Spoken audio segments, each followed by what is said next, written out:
এদিকে আসো, এদিকে আসো। পেশা জি। প্রেম করতে কখনো? না ভাইয়া। কি বলে? বাপরে। এই ফুলটা দেখি। এই ফুলটা দিয়ে তোমাকে নবীন বরণ করবো। থ্যাংক ইউ ভাইয়া। আর তুমি কি করবা? তোমার প্রেমিকাকে বরণ করবে। যাও। বাবু ভাইয়া, প্রেমিকা। এই রাস্তা দিয়ে প্রথম যে মেয়েটা ঢুকবে তাকে তুমি এই ফুলটা বরণ করবে। যাও। হ্যালো, শুনছেন? আসলে আই লাভ ইউ।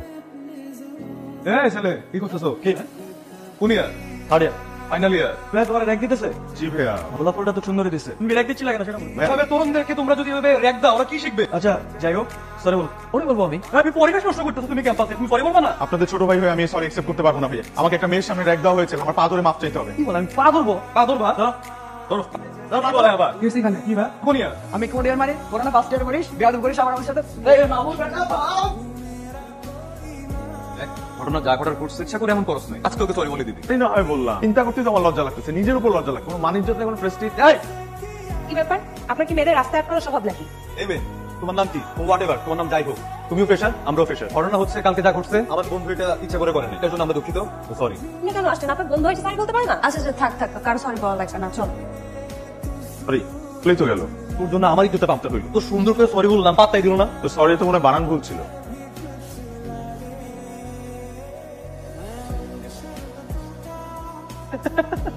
এই জ্বরতে ভাবে নামবে না রে, এর নাম তো প্রেম জ্বর। ফালতু কথা বলতেছে। সবকিছুকে হার বানাই দিস। প্রেমে পরে আমার কাবু হয়ে গেছে, শুধু 2 দিকে জ্বর চলে আসছে। এখন কি লাগবে? প্রেমিকার নরম হাতে ঠান্ডা জল পড়তি। আচ্ছা, নামটা কি জানি? জানি না, কিন্তু জানি ওর রোল নাম্বার কত? 45। তো প্রেমিকাকে ডাক দিয়ে বলবি ও 45, এদিকে আসো। আমি না তো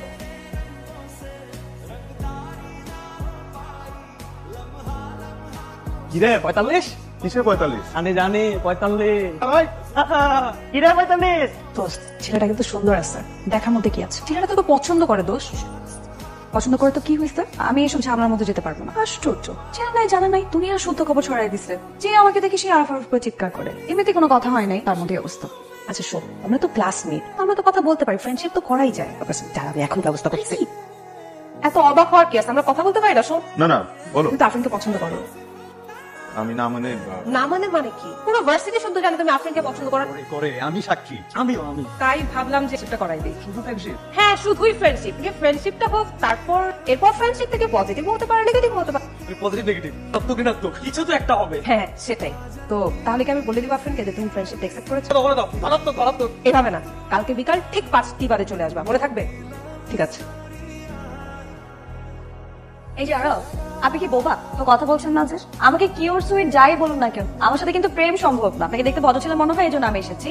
আপনার সাথে বড় ফ্রেন্ডশিপ হতে পারে, একে বেশি কিছু না। আচ্ছা। মন খারাপ হয়ে গেল মনে হচ্ছে। না না, এটা আপনার জন্য।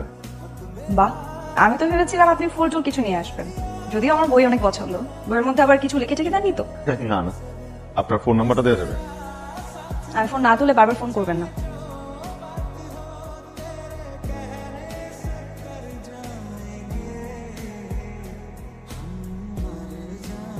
Thank you. নতুন বইয়ের পাতার গন্ধ আমার খুব ভালো লাগে। আর কি ভালো লাগে? তোমার চুলের ঘ্রাণ ভালো লাগে। তুমি আমার আশপাশে থাকলেই আমি টের পাই। তোমার জন্য বইতে কিছু একটা লেখা আছে। সে যদি তোমাকে অগ্নিতে ফেলে মারে, বিনা চেষ্টায় মরে যাবো একেবারে। সে যদি তোমাকে মেঘে দেয় উত্থান, আমি বৃষ্টিতে খান খান। আরিফ, আমি জানি তুমি আমাকে পছন্দ করো, আমাকে ভালোবাসো। এই জন্য গত 1 বছর আগে আমি তোমাকে বলেছিলাম আমাদের মধ্যে ফ্রেন্ডশিপের থেকে আর বেশি কিছু সম্ভব না। আমার ফ্যামিলি অনেক কনজারভেটিভ, এখনকার ফ্যামিলির মতো এতটা ফ্রেন্ডলি না। আমি যেমন আমার ফ্যামিলিকে ভালোবাসি, ঠিক তেমন আমি তোমাকেও ভালোবাসি। আরিফ, আমি তোমার সাথে সারা জীবন থাকতে চাই, সংসার করতে চাই, বিয়ে করতে চাই তোমাকে। মৃত্যুর রাত পর্যন্ত একসাথে থাকতে চাই। আমি তোমাকে এমন একটা জায়গায় দেখতে চাই যেখানে আমি তোমাকে আমার বাবার সামনে নিয়ে গিয়ে বলতে পারি আমি ওকে ভালোবাসি, তোমাকে আমি বিয়ে করতে চাই। সবাই বেশ ভালো রেজাল্ট করলো, ইউনিভার্সিটির শেষ দিন। আমি ঢাকা যাব বাবার বিজনেস দেখতে, তো তুই স্কলারশিপের জন্য ট্রাই করতেছিস। দেশেই থাকবে না, আর তুই থাকবি তোর খেলা নিয়ে ব্যস্ত। আর হবে দেখা। লাইফের এই পয়েন্টে কে কোথায় যাবো তার কোনো ঠিক ঠিকানা নেই। হয়তো এরকম আড্ডা হবে না কখনো। পরিবেশটা কেমন ঠান্ডা হয়ে আছে, আমরা যে একসাথে থাকবো না। তোরা কি শুরু করছিস তখন থেকে? তবে বন্ধু আবা কোনো বিমানে।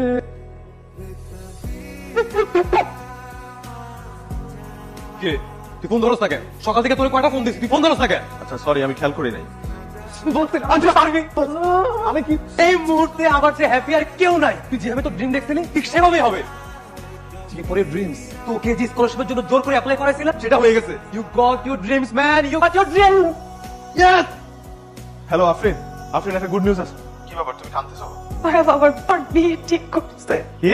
আমার বাসা থেকে অনেক প্রেশার দিতেছিল, ছেলেপক্ষ আমাকে দেখতে আসছিল, জানতাম না। আমাকে পছন্দ করে রিং পরে দিয়ে গেছে। আরাফ আমি কি করবার বুঝতেছি না। আমার যেখানে আসো, বিয়ে আসো না, আমি বিয়ে করবো না। আর প্লিজ তুমি আসো। বলতেছো তুমি এগুলা? কি দোস্ত, আরে এভাবে বললেই হয় নাকি? তোমার আফরিন, আমার বিয়ে ঠিক করে দেবে। আফরিন তোমার কথা আমাকে বলেছে। আমি আর আফরিন 2 বছর যাবত একটা সম্পর্কে আছে। একটা স্কলারশিপের জন্য অ্যাপ্লাই করেছিলাম, সেটা হয়ে গেছে। আমি 2 বছরের জন্য বাইরে যাচ্ছি। আসলে আমরা একজন আরেকজনকে অনেক ভালোবাসি। আপনি যেভাবে আপনার মেয়েকে আদর করে বড় করেছেন, ঠিক সেভাবে আপনার মেয়েকে আগলে রাখবো, কথা দিচ্ছি। শোনো, প্রেম ভালোবাসার সঙ্গে বাস্তবতা ম্যাচ করে না। শুনেছি তোমার বাবা মাও নেই, বাড়িঘর ছিল না, এতিম, কখনো খালার বাড়ি মামার বাড়িতে থেকে মানুষ হয়েছে। তেমন একটা রুটলেস ছেলের সঙ্গে তো আমি আমার মেয়ের বিয়ে দিতে পারি না। আপনি আমাকে 2 বছর সময় দেন, শোনা শেষ করে এসে আমি একটা ভালো চাকরি 2 বছরের মধ্যে আমি ওকে বিয়ে করবো। একটু বিশ্বাস রাখেন আমার উপর। সরি। আফরিন, তুমি বলো কিছু, চুপ করে আসো কেন? ও কি বলবে? আমার কথাই ওর কথা, তুমি বুঝতে পারছো না? শোনো না আরাফ, শোনো।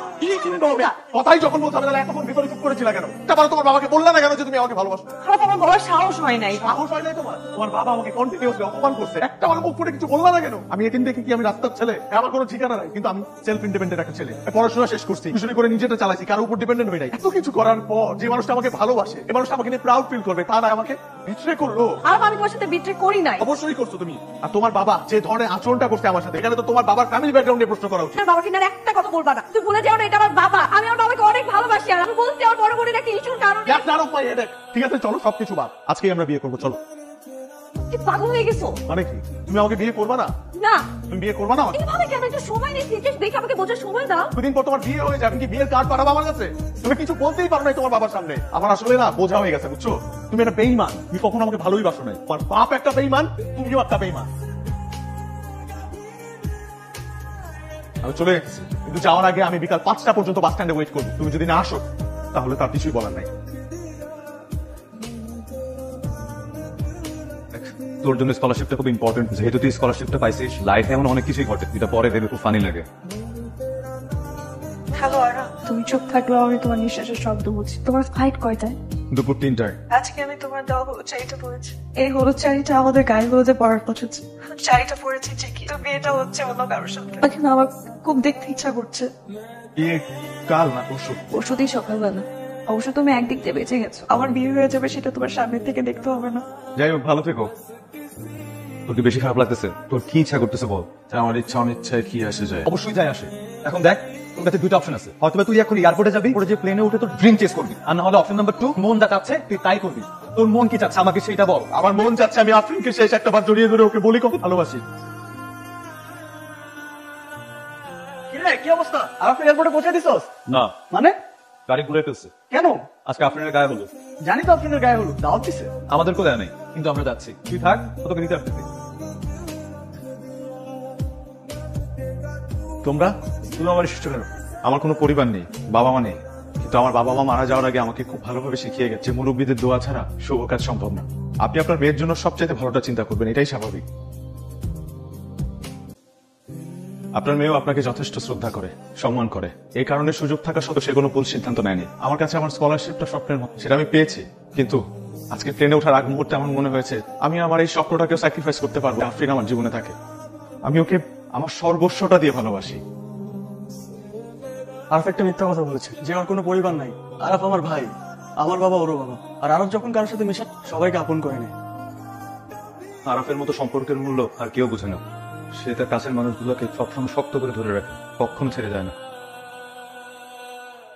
বাবা, তুমি পেয়েছে কিছু চেয়ে পাইনি, ওটা কখনো পাইনি, এমনকি আমার কখনো চাইতেও হয়নি। আজ আমি আমার সত্যি আরাফকে চাই, তুমি ভেবে মতো। প্লিজ আঙ্কেল, তুমি আমার মেয়েকে কোনোদিন কষ্ট দেবে না? কখনো না, প্রমিস করো।